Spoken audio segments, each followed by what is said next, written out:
Hello, brothers and sisters of light and dark. Welcome to my page on YouTube, in which I try to talk about common sense, and I try to keep it down under nitty gritty, under 10 minutes. And of course, listeners' discretion is advised. Thank you very much for listening to your friendly neighborhood schizologist. A schizologist.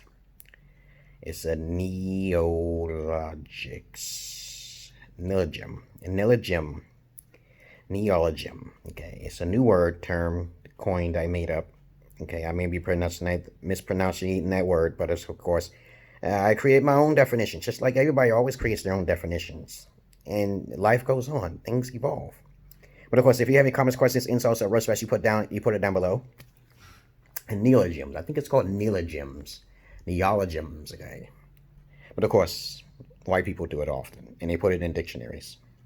But of course, since America has evolved to the point to where we can create our own terminologies and also our own slangs and metaphors, we will talk about our topic today. I just saw this video, and this lady was talking about how she somehow come across a pretty boy, fuck boy. Okay, you know, I don't hold my tongue for anybody.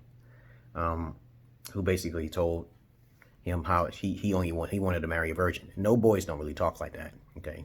But maybe they do now these days. I don't know. Maybe it was me who was trying to give a message to guys to only mess with virgins and only marry virgins. But I do not recommend marrying virgins in this country. Okay. If a woman can't value her virginity, she made a point, and she was right. She was definitely correct about that. So this is in response to that video, which I'm gonna post it down below. And so everything she was saying right until the point to where she said love should be unconditional. And no, love have conditions. Everything has conditions. The air you breathe has conditions. When you walk on the ground, that's a condition. Okay, we're talking about semantics here now. Unconditional is a metaphorical term meaning that you should give out love freely with nothing. You should not expect anything. You should not expect anything. You should just give it out. Okay, but that's wrong. Okay, because when the woman you're giving out, you're actually talking to her and telling her she's attractive, but she don't respond back to you.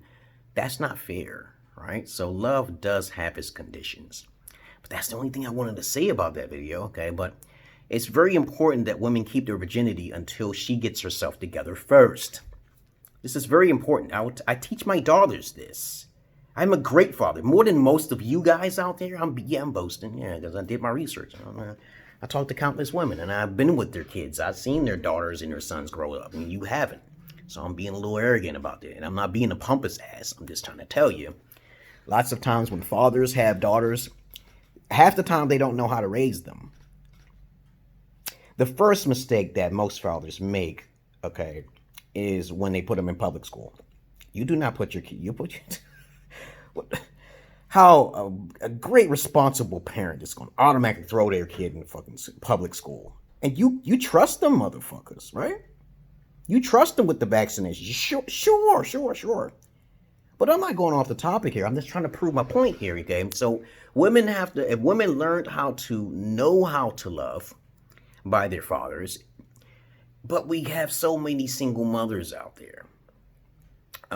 Single mothers who are promiscuous in their ways, in their measures. They're not disciplined in their ways. We already had this back in the 50s with the white man era, between the 50s and 60s, called the Golden Age. There were no blacks running on the street. They had curfews and shit at that time. You know how disciplined the white man is versus the black man? We ain't gonna talk about that. That's another subject. You can talk about that shit. There's lots of things to talk about, god damn it. But how many single mothers have I saw? And I tell them, hey, you shouldn't treat your daughter this way, okay? I don't really have a problem with the sons. The sons is always playing games or going outside. But if you put your sons in school, okay, let's put it like this, and they're a pretty boy, what do you think is going to happen? What do you think is going to happen if you have your boy's pretty in school? You think he's going to learn efficiently? No! You have a pretty girl in school? Where is the location where you putting your daughters and kids in school? Is it a private school? No, it's not. Most of the time, it's not. Is it a charter school? No, it is not. No. And as I said before, most parents are irresponsible. This is a guaranteed, hands down fact. 80%. I am like one of the rare dime a dozen type of parents that know how to watch kids. And I'll be telling these mothers and shit, yeah, I said, you shouldn't be doing that, okay? I'm just like, they don't want to hear me. But that's to each his own.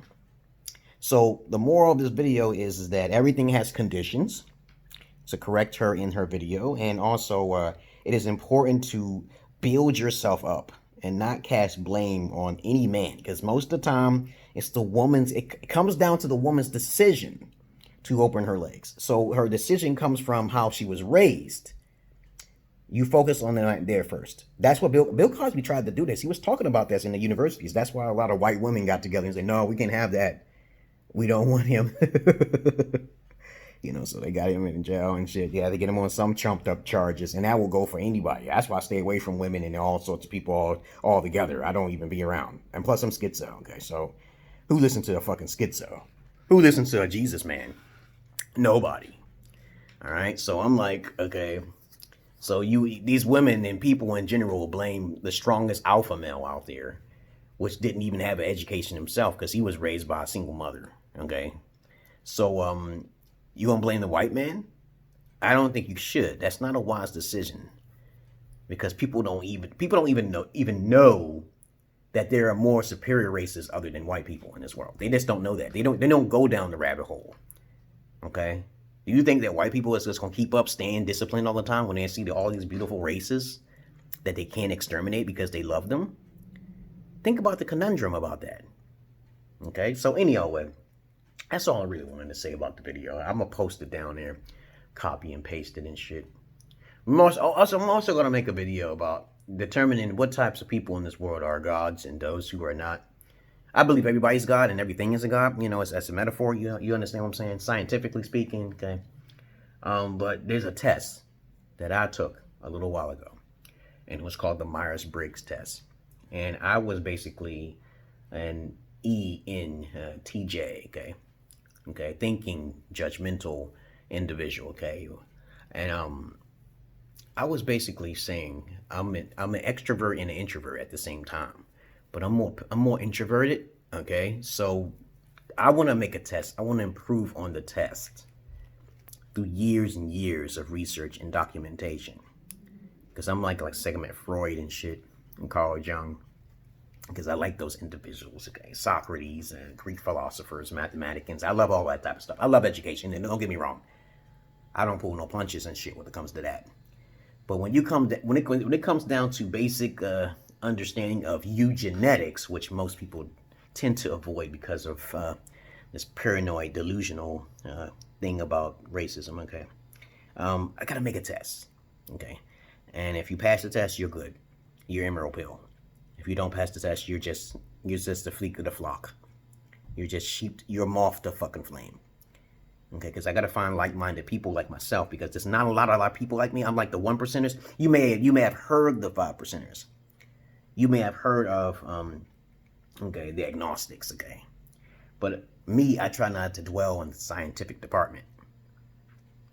Okay, I try not to dwell in the scientific department. I try to dwell in the unconscious. I tried to deal with the chaos side, the things that you cannot see, the things that you usually don't question, the inquisition side of it, the inquisition, where most people don't have this. So when I make this test, you take the test, okay? Other than that, I don't know what they call this video, but I'm going to post, the link to this lady. And everything has conditions, y'all.